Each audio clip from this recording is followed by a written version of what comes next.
Você sabia que houve um tempo em que os céus e a terra cantaram cheios de júbilo, celebrando um bebê que estava para nascer? Será que nós hoje temos motivos para cantar? Afinal, muita coisa difícil tem acontecido ao nosso redor e conosco. Doenças, ódio, problemas econômicos e tantas outras coisas. Maria, a mãe do bebê que fez os céus e a terra cantar, nos diz que sim, nós temos motivos para cantar. Ela foi uma das pessoas que se encheu de júbilo e cantou. A minha alma engrandece ao Senhor, e o meu espírito se alegrou em Deus, meu Salvador. Maria, nesse primeiro verso do seu cântico, exulta a Deus em todo o seu ser. Logo depois, ela explica a razão do seu cantar, da sua alegria. Ela dá pelo menos duas razões, introduzindo cada uma com um porquê. Estou alegre, por quê? Porque isso aconteceu. Vamos à primeira razão. Maria diz que está alegre porque ele atentou para a humildade da sua serva. Comecemos pela palavra atentou, uma palavra que carrega uma grande intensidade. Poderíamos também traduzir ela como olhar intensamente. Deus olhou intensamente para Maria. Esse olhar intenso de Deus não é algo tão comum na Escritura, pelo menos a palavra não aparece muitas vezes. Mas quero trazer para vocês duas vezes significativas em que ela aparece no Antigo Testamento. Quando Deus estava libertando o povo do Egito, Moisés abriu o mar com o cajado, o povo de Deus começou a atravessar e, nesse momento, os exércitos egípcios estavam vindo com todas as forças atrás do povo de Deus.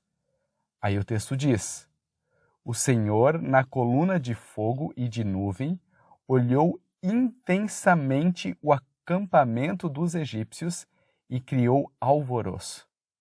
E logo depois, o mar se fechou, e Deus ainda lançou os outros soldados egípcios para dentro do mar.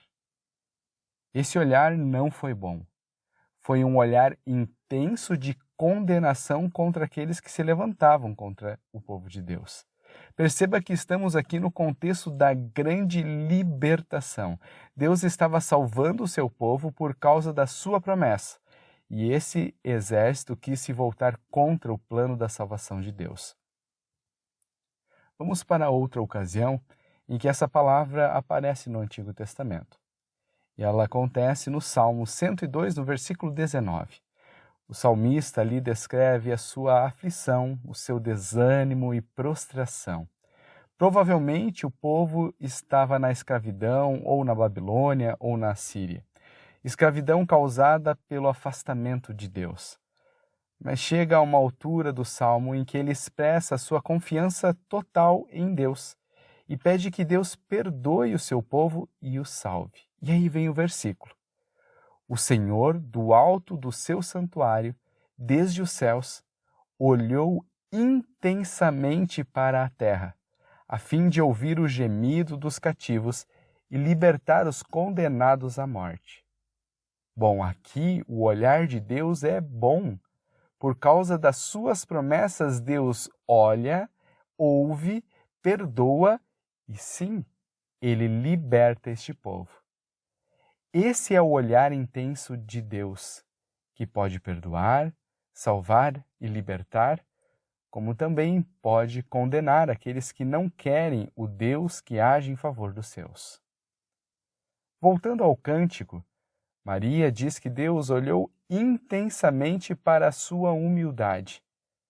Podemos ver a palavra humildade aqui como sinônimo de simplicidade, modéstia ou até como falta de recursos, alguém que não é tão favorecido. Porém, é possível aprofundarmos bastante esse conceito de humildade. Essa mesma palavra foi usada pelo apóstolo Paulo em Filipenses, no capítulo 3, versículo 20 e 21, para dizer: o Senhor Jesus Cristo, o qual transformará o nosso corpo de humilhação para ser igual ao corpo da sua glória. Aqui, corpo de humilhação se refere ao nosso corpo mortal, afetado por todos os efeitos do pecado. Não só os meus pecados particulares, mas os pecados da humanidade inteira e um mundo que foi gravemente ferido por causa deles.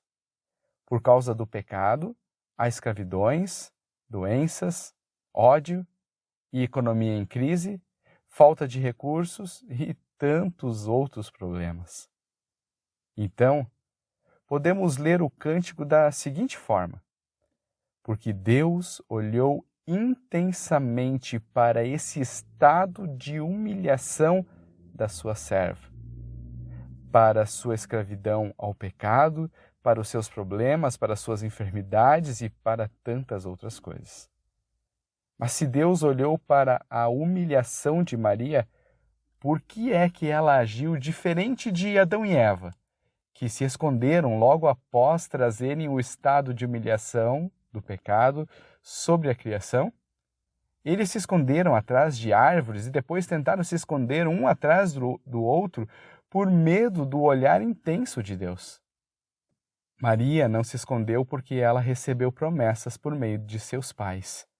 Promessas de que Deus agiria com misericórdia, isto é, Deus não agiria conforme o que nós merecemos, mas conforme o seu profundo olhar de compaixão e amor diante da nossa indignidade e humilhação.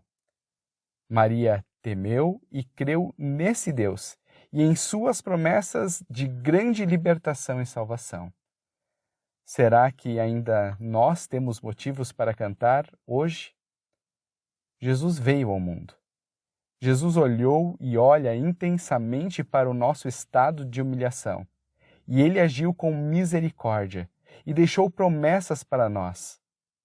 Nós hoje podemos cantar porque Deus veio e sofreu a humilhação do nosso pecado, para que nele nós sejamos glorificados e vivamos em seu reino perfeito e eterno por todo sempre.